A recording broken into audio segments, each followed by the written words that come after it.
Welcome to the Politics of Everything. I'm Amber Daines, your host and podcast producer. This is a half hour of power, a podcast dropping every week where I unpack the politics of everything, from money to motherhood, nutrition to narcissism, startups to secularism, the environment, quality, and much, much more.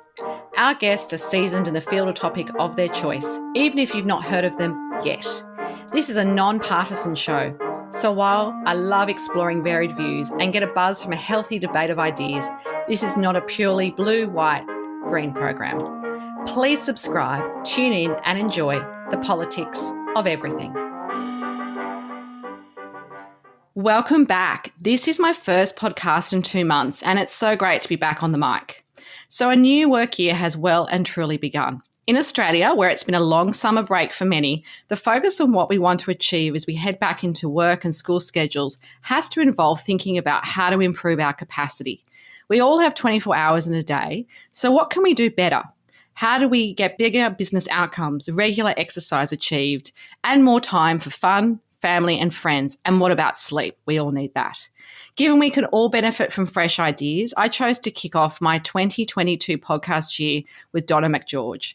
This is someone who's super passionate about enhancing the large amount of time we spend in our workplace or home offices, too much time for many, to ensure it's effective and productive as well as enjoyable. Donna has worked with managers and leaders throughout Australia and the Asia Pacific for over 20 years. She delivers practical skills, training workshops and facilitation to corporates such as Jetstar, Medibank Private and Ford Motor Company, so they learn to manage their people well and produce great performance and results. Her CV reads like her eclectic record collection. Yes, classic vinyl. Manager of theatre, sports and concert tours for the UK-based Keith Prowse, Asia Pacific Organisational Development Manager for Ford Motor Company in Shanghai, China, as well as roles with Telstra, Qantas and Ernst Young. She lives on the Gold Coast, Queensland, a region known for its world-class beaches, but her most creative moments come while sipping tea on a balcony, gazing at the meandering waterways alongside her husband Steve and dog Prudence. Known as the productivity coach, she has a large range of books, products and services to help you improve the way we live and work every day, and I definitely need some of her magic as much as anyone. So welcome to the Politics of Everything, Donna. Thanks very much for having me, Amber. I'm thrilled to be here and very honoured to be your first for the year. Yeah, no, it's exciting. And I think we're all in that mind space where we need to get back into some sort of routine and productivity. So you are my perfect guest for that.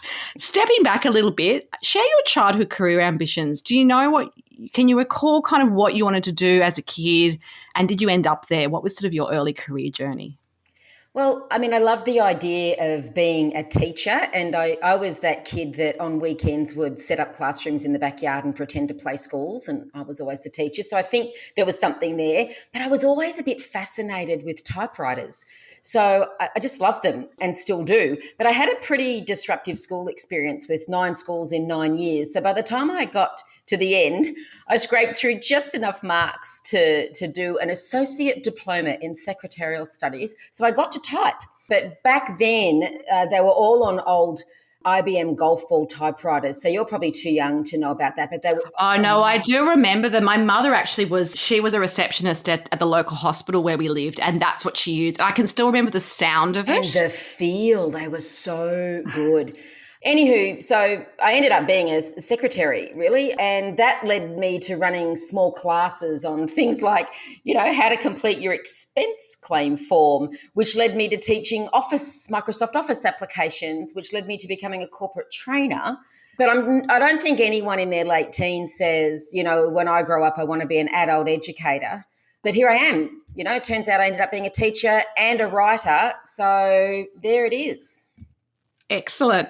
So in 2019, you wrote a book focused on the first 2 hours of the day and making the most of that.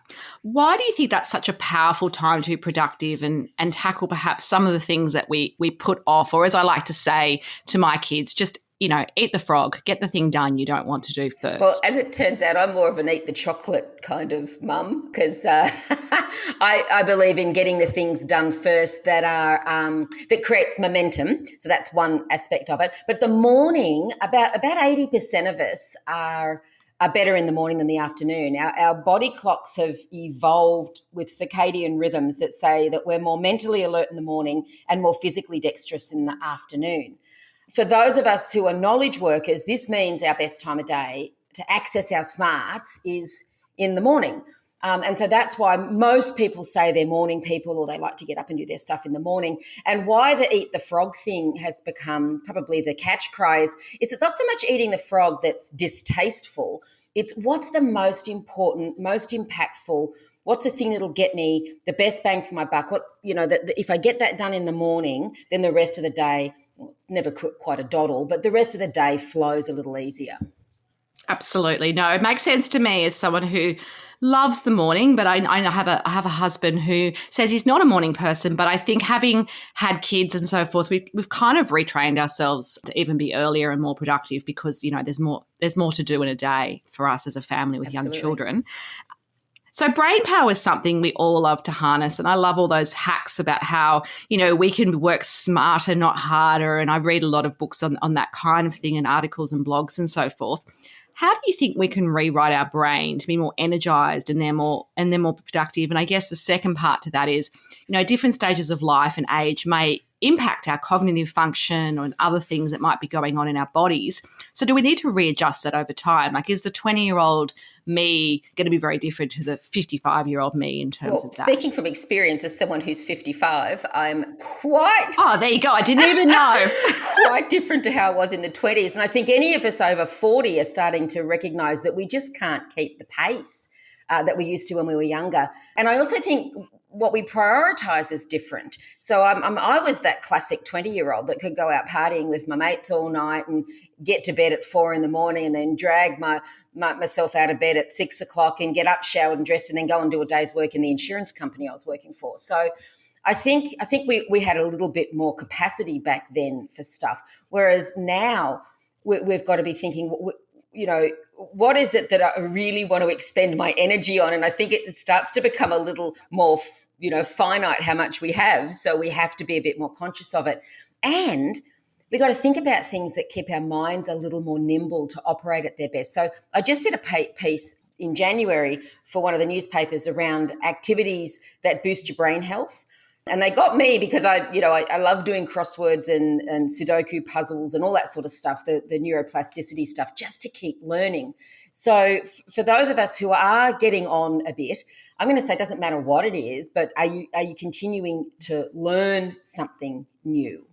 Absolutely. And so those sorts of things like the classic crossword and things like that, that's one way. Are there other things that maybe a lot of us haven't considered, or if we don't like crosswords, what would be some other practical and tactical ways we could kind of get better at, sharpening those tools in our brain? Look, it's anything that you're learning that's new. And so if you don't like puzzles or anything like that, I'd say, well, what have you always wanted to learn? I mean, musical instruments are a great example. Now, I did learn piano as a kid, but I took up guitar later in life. Haven't continued it, but anything that just requires you to stretch or grow new neural pathways in your head. So it could be going and learning, I don't know, how to do bonsai, right? If you want to make little teeny tiny trees, or go and learn Thai cooking. Anytime you're learning something new. And remember, it doesn't have to be all or nothing. A lot of people kind of go hard with that stuff, and then they want to become a concert pianist or right? something. And it's a little bit like, rewiring your brain is better if you do it in small little chunks over time than trying to do a big burst. So it's a bit like New Year's resolutions, right? We say, I'm going to, from now on, I'm going to go to the gym every day and I'm going to completely give up chocolate. Well, actually, if you just went for a 10-minute walk and then 11 minutes the next day and 12 minutes the next day, then you're going to get a better result and your brain will wire better over time. So it's the same with learning anything new. Just go easy, go consistently would be the answer. That's great advice. So being intentional is something you emphasise as being important to improving our capacity to do more and do things better.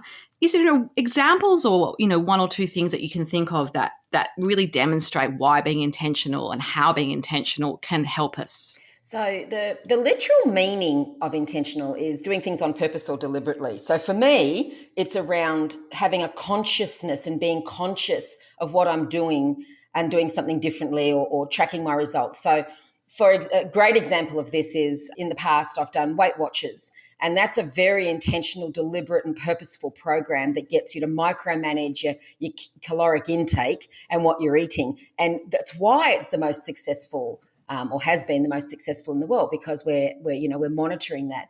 But at the moment, what I'm working on is, I'm challenging this idea that we have to do 10,000 steps, but apparently that's the thing to do. Although it is said that came from a Japanese marketing campaign, and that 7,000 steps is probably more useful.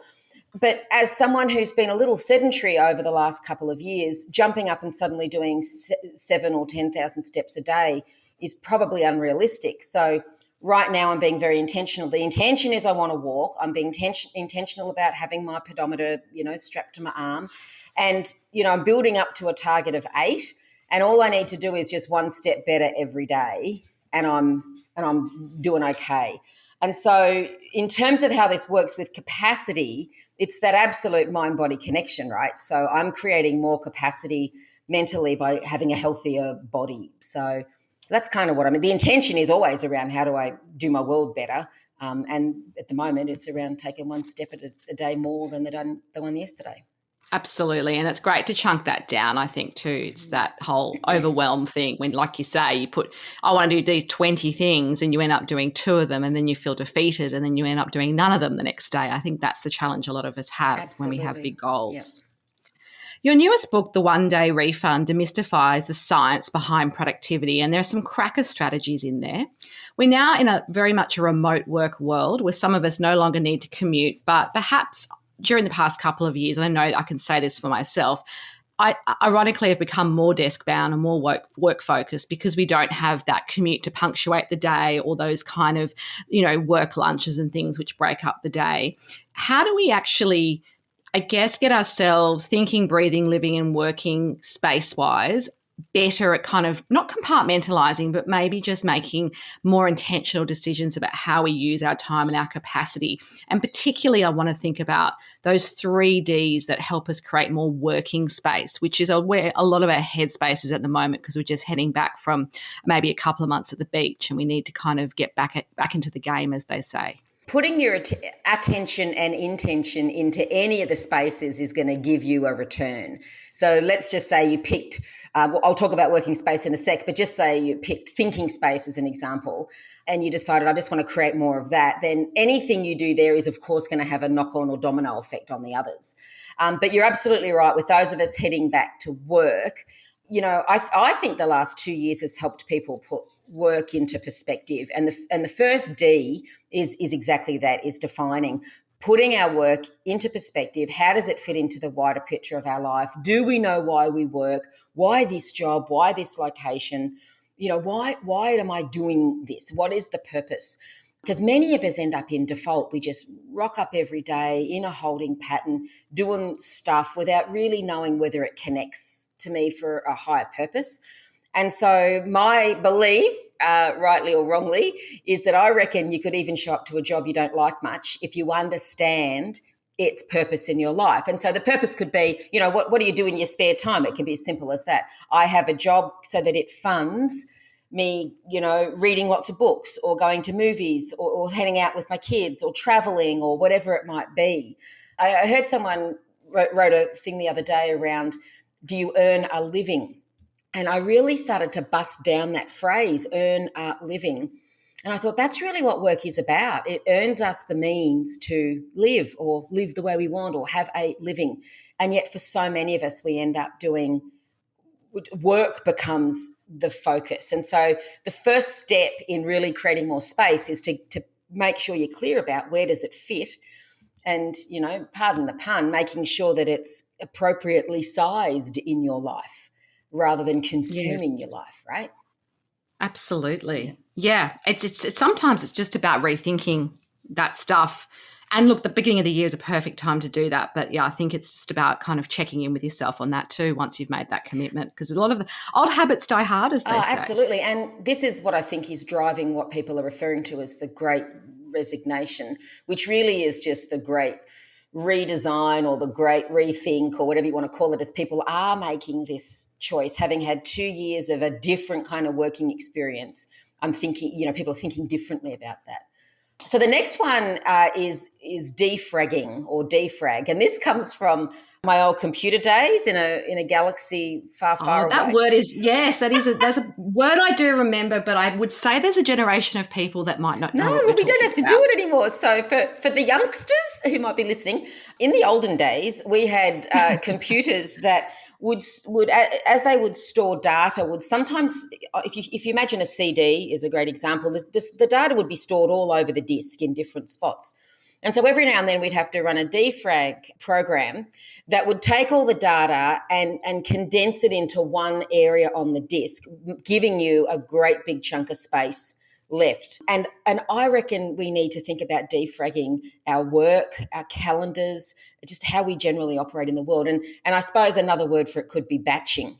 So a lot of us do our email in a very fragmented way. We kind of just dip in and out of our email all day, and it just kind of creates spots all over our day. Every couple of minutes we're diving in, we're having a look, we're checking. Whereas if you defragged doing your email, then you might only look at it, some people might vomit a bit in their mouths at the thought of this, but you might only look at it 3 times a day. Or you might just say at the top of the hour, I go in for 5 minutes and just check that things are on track. I think meetings is a great thing to defrag, that we just condense and say we only do meetings, say, between 10 and 3.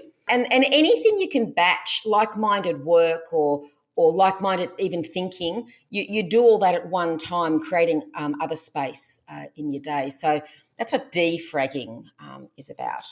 And I batch my podcast. So today I'm doing back-to-back podcast interviews because on Monday, when all my clients are formally all back, I just want to have that space to just focus on those meetings and those kickoffs and those goals. So I think it's great advice. That's a perfect example of that, because, I've had a couple of clients say to me, I just feel like admin is getting on top of me. I can't focus. I can't concentrate. And I'm like, well, why don't you just make Friday admin day? Pick a day. And that's admin day, and you blast through all your admin on that day, leaving yourself 4 full days that you can focus on your more strategic or more what you think of as value-added work. So that's a great example. Do it all on one day. Look, the last one's delegate. And I know a lot of times people kind of cringe at that word. They think, I don't want to give work to other people. Other people are busy. I don't want to bombard them. And I don't want to be seen as the person that gives people rubbish jobs to do. But particularly if you're a manager or a leader in an organisation, you really need to reframe delegation as development, that you're giving the next layer down the opportunity to level up. And the more that you allow them to level up and begin to step up into, some of the work that you're doing, the more then that frees you to level up and do and work at the level you should be or aspire to be working at. But it's not even just work related, so a lot of people think it is that's just something you do for work. But even those of us who are at home or don't have, big teams or anyone to delegate to, it can also be personal admin. It can be, what are the tasks that you're doing that you think, someone else really should be doing this, or this is not a good use of my time. I remember the first time I really started to do well in my business and, worked out my hourly rate, and then worked out what it would cost me to have someone come and, clean the house for me or do a couple of baskets of ironing or something like that. And the difference was so great that it was nearly stupid of me to be doing that work, unless I enjoyed it, right? I've got mates who love doing that. They find it very mindful to do that kind of stuff. But certainly if you're not enjoying it, it's worth looking at what are the things you can let go of. Yeah, absolutely. And kind of sticking to that too, rather than kind of delegating and then taking it back, you know what I mean? Which is what sometimes people do. They kind of delegate for a bit and then they end up going back into that habit, is that habit-forming behaviour. It really is. And when it comes to delegation, you've got to be super careful. If I'm a manager or leader in an organisation and I start to hand off work to people and then I pull it back, that has a worse net result, right, than you were before you were delegating, because now it feels like you don't trust me. Now it feels like I can't do it right now. Now you've got a demoralised staff member because they feel like they're not good enough. So it is really a tricky one. I write it in a book that says, just go ahead and delegate. And it's one of the toughest things that managers and leaders need to learn. Once you do, gosh, it's what do you call it? It's liberating. Yes. Absolutely. Yeah. Absolutely.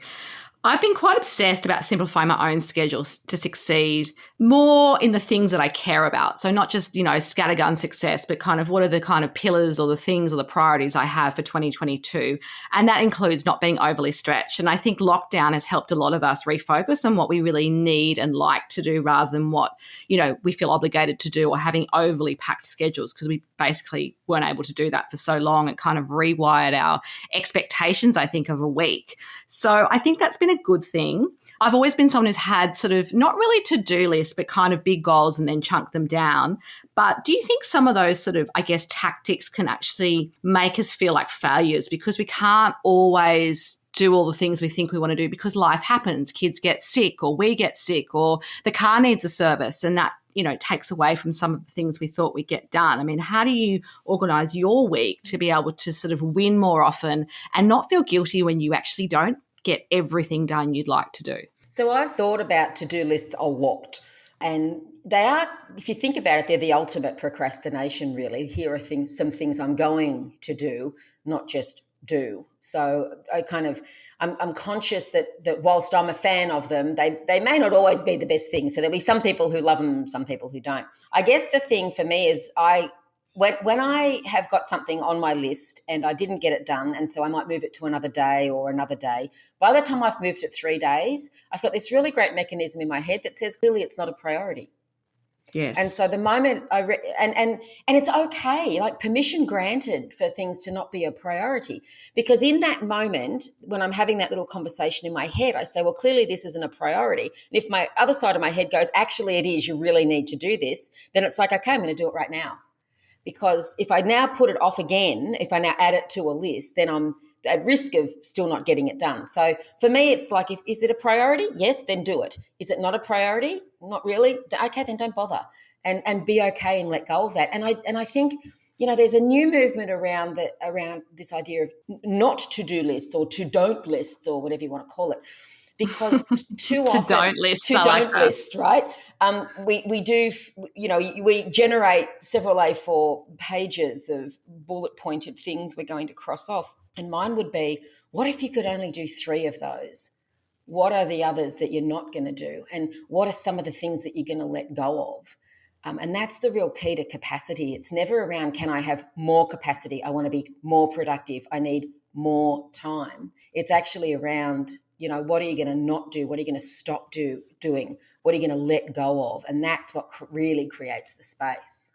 Absolutely. So who have been some of your career mentors, maybe 1 or 2 that spring to mind, and what has helped them sort of help you and had an impact in your life or your career?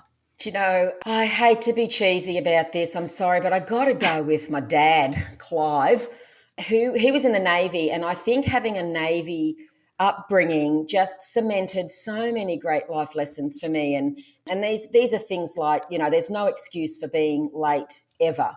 I mean, and this is, my dad used to say, you can't be late for the ship because it's a long swim home. Yes. And so he always said, better to be an hour early than 5 minutes late. And I still do that. Never depend on others when there's serious stuff at stake, right? And that's happened so many times when I, be late for work because someone who was going to give me a ride didn't show up. And it's like, there I go again, Dad was right. Probably one of the best ones for me was if it's predictable, it's preventable. So a lot of us say, I was late for work because the trains. And it's like, well, public transport can be really unreliable. So if it's predictable, it's preventable. And then probably no point dwelling on the past. It's what you do moving forward that counts. And so who you are becoming is more important than who you've been. So these are just things my dad, I think, set me up for. And it's what's created, I think, for me, how I just do the world generally from whether it's productivity or whatever. Really? Absolutely. So if we spoke again in a year, what would be the number one thing you would have hoped to have changed in your business or career, and why? Well, it'd be good if my book's a bestseller, just quietly. I'd love to be saying to you, yay, I had a best-selling book in 2022. Yeah, absolutely. I'm currently on day 392 of a 5-year plan. And the shift that I'm looking for is working with a few corporate clients to having more of a public offering. So from business to more of a direct-to-consumer model. So if it's a year from now, that'll be about day 730 And so by then I'd hoped I was doing about 50-50 revenue from those channels. Excellent. Well, they're big goals and they sound awesome. I'm sure you'll get there. So final takeaway message for us on the politics of capacity. Well, capacity is about creating space. So going into the future and blocking time for vacations, taking a couple of days off a month from meetings, protecting Friday afternoons so you can knock off at a reasonable hour, creating the space for capacity for me is what's important. So my big message for most people is to ask yourself frequently, what can I do today that my future self will thank me for? Yeah, that's great advice. If you do want to connect further with Donna, there will be some details on the show notes. It's been great to have you on today to kick off what hopefully is going to be a better, brighter and bolder year for all of us. Thank you so much, Donna, for your time. Thanks, Amber. Thanks so much for listening today. If you've enjoyed the politics of everything, I thrive on your feedback. So please add a short review and share the podcast with your network through Apple, Spotify, and all the usual suspects. I'm always on the hunt for new and diverse guests, so if you or someone you know has a fresh idea you're busting to get out there, please email me at amber@amberdanes.com and my crew will get back to you very soon.